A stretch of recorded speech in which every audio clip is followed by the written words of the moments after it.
നിങ്ങളെ ചോദ്യം ഇതാണ്, പലിശ നിരക്കിൽ 4% വർധനവുണ്ടായപ്പം സാധാരണ പലിശയിൽ ഇട്ട തുക 3 വർഷത്തിനുള്ളിൽ ഒരു 7200 രൂപ എക്സ്ട്രാ കിട്ടി. അങ്ങനെയെങ്കിൽ നിക്ഷേപിച്ച തുക എത്ര എന്നാ? അപ്പോൾ നമുക്ക് രണ്ട് സൈഡിൽ നിന്നും ചിന്തിക്കാം. ബാങ്കിൻ്റെ സൈഡിൽ നിന്ന് ചിന്തിച്ചാൽ ബാങ്ക് തന്ന ഇൻക്രിമെൻറ്റ് 4%. ഞാൻ ചോദിച്ചോട്ടെ, എത്ര വർഷത്തേക്കാണ് നമ്മുടെ ഡെപ്പോസിറ്റ് അവിടെ ഉള്ളത്? 3 വർഷത്തേക്കാണ്. അപ്പോൾ ഈ ഇൻക്രിമെൻ്റ് ആർക്ക് ബാധകമെന്ന് ചോദിച്ചാൽ ആ 3 വർഷത്തിനും ബാധകമാണ്. ക്ലിയർ ആയോ? അപ്പം ബാങ്കിൻ്റെ സൈഡിൽ നിന്ന് ചിന്തിച്ചാൽ എനിക്ക് കിട്ടുന്ന ടോട്ടൽ ഇൻക്രിമെൻ്റ് എത്രയാണെന്ന് ചോദിച്ചാൽ ആദ്യത്തെ വർഷവും 4 കിട്ടണം, അടുത്ത വർഷവും 4 കിട്ടണം, അടുത്ത വർഷവും 4 കിട്ടണം. അങ്ങനെ ബാങ്ക് നമുക്ക് തന്ന total increment at the end of 3 years എത്ര എന്ന് ചോദിച്ചാൽ 12%. ഇനി കസ്റ്റമറിൻ്റെ സൈഡിൽ ചിന്തിക്കാം. കസ്റ്റമറിൻ്റെ സൈഡിൽ എന്താ പറ്റിയേ?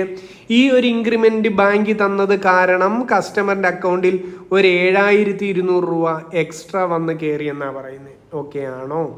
ഈ രണ്ട് സൈഡും നമ്മൾ ബാലൻസ് ചെയ്യാൻ പോവാം. അപ്പം ഇത് ബാങ്കിൻ്റെ സൈഡിലെ കഥ, 12% ഇൻക്രിമെൻറ്റ് തന്നു എന്ന കഥ.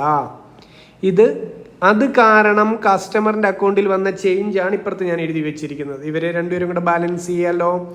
12% എന്ന ഇൻക്രിമെൻ്റ് കാരണം 7200 രൂപ കയറി. അപ്പം 12%ൻ്റെ വിലയാണ് 7200. കണ്ടുപിടിക്കേണ്ടത് എന്താ? നിക്ഷേപിച്ച തുക എത്ര?